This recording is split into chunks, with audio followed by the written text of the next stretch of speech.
Goedenavond, welkom bij Omroep Zeeland op deze zaterdag de 11e juni. Straks het weekoverzicht, maar eerst het nieuws van vandaag.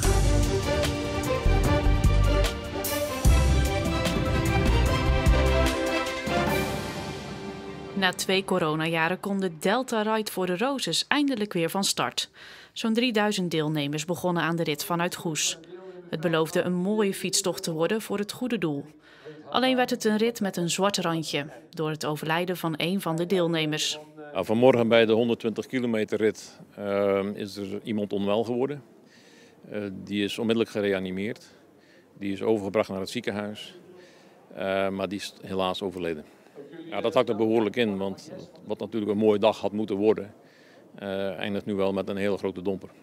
Voor wie er behoefte aan had, was er slachtofferhulp aanwezig bij de Zeelandhallen. Ondanks de gebeurtenis konden deelnemers wel hun fietstocht afmaken. Daarmee hebben ze geld opgehaald voor KWF-kankerbestrijding. De meeste deelnemers deden mee met iemand in gedachten. Moeder is overleden aan kanker en wij vinden het gewoon een heel goed doel om daarvoor te rijden. Het is een mooie gedachte en dan is het op deze dag misschien weer extra beladen. Ja, dat wel, ja. Ik heb gezegd, de eerste keer als mijn zus komt overlijden, ga ik eruit de roosters niet. Met wat voor gevoel heeft u hem gefietst? Ja, heel veel aan gedacht. Maar ook aan andere mensen die eigenlijk ontvallen ben. Want ik heb wel 3-4 mensen die met kanker overleden zijn aan alle onder de 60. En dan besef ik zelf hoe gezond ik eigenlijk ben en hoe dankbaar ik eigenlijk ook voor ben. Ja, we hebben de 80 voldaan. We hebben ook nog een groep die is 120 aan het doen, dus die verwachten we zo. Heb je veel moeten trainen? Ik heb tot 21 kilometer getraind en de rest was op karakter. Het ging wel goed. Ja, ik fiets wel vaker, dus het was niet heel zwaar. Konden ze je een beetje bijhouden? Ja, ging wel goed. Bijzonder aan deze editie was de passage door de Westerschelde-tunnel voor de deelnemers die 120 kilometer aflegden. Morgen is er nog een fietstocht door Zeeuws-Vlaanderen. Die gaat gewoon door. Na afloop wordt het opgehaalde bedrag van alle activiteiten van de Delta Ride for the Roses bekendgemaakt. Bij een ongeval in Capelle is vanmorgen een motorrijder om het leven gekomen. Op de N289, de Oude Rijksweg, reed de motor tegen een landbouwvoertuig. Dat gebeurde rond 8:30. Hulpdiensten werden opgeroepen, ook de brandweer, maar het slachtoffer overleed ter plekke. De weg is als gevolg van het ongeluk een groot deel van de dag afgesloten geweest.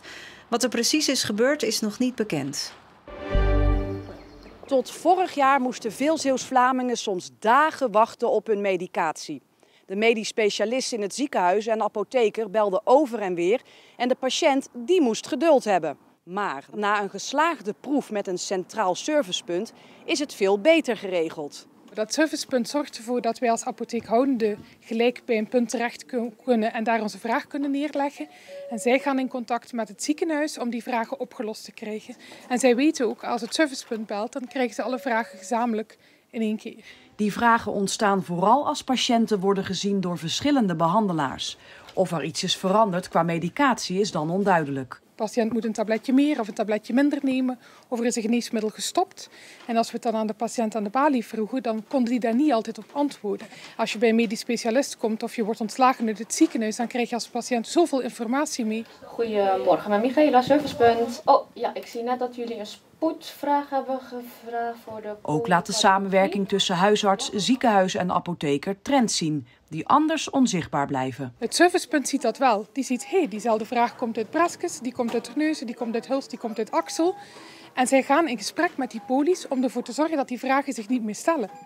Ja, of je die met spoed wil afhandelen. Ja, dankjewel. Ierseke in de rode shirts op bezoek bij Woudenberg in de eerste ronde van de nacompetitie. De inzet een plek volgend seizoen in de eerste klasse. En na 23 minuten wordt de Beverlandse ploeg in het zadel geholpen. Een makkelijk gegeven strafschop, Luc van der Jacht aangetikt in het strafschopgebied. En dan mag achter de bal plaatsnemen aanvoerder Jorn Lindenberg. En hij blijft heel cool, want hij schiet de bal tegen de touwen en brengt Ierseke daarmee op een belangrijke voorsprong. Veel publiek langs de kant, de inzet natuurlijk hoog met die plek in de eerste klasse. En hier laat de thuisploeg een grote kans liggen, bal op de paal gekopt. En ook de rebound is vervolgens niet besteed aan Tim Banning van Woudenberg. Een wonder boven wonder ontsnapt Ierseke dan aan de gelijkmaker. Doordat de gelijkmaker uitblijft, moet Woudenberg ruimte weggeven. En dan ontstaat er dus ruimte op de counter voor Ierseke. Met hier het gevaarlijke spitsenduo in de competitie. Samen verantwoordelijk voor liefst 43 treffers. Maar hier laat Sander van der Poel de kans op 0-2 liggen.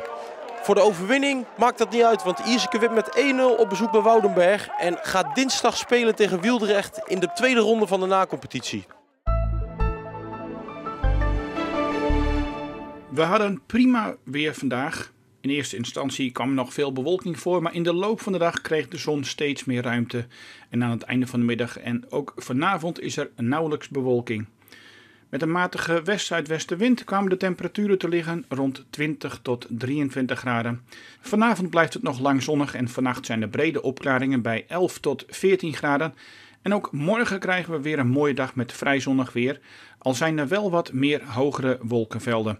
Het wordt erbij 19 tot 22 graden en de wind is matig uit het westen. Na het weekend krijgen we vrij veel zon, alleen maandag is het tijdelijk koeler. En dat komt door de matige noordwestenwind en dan ligt de temperatuur rond 18 graden. Maar richting woensdag wordt het al snel weer warmer en kunnen we de zomerse temperaturen van 25 graden krijgen.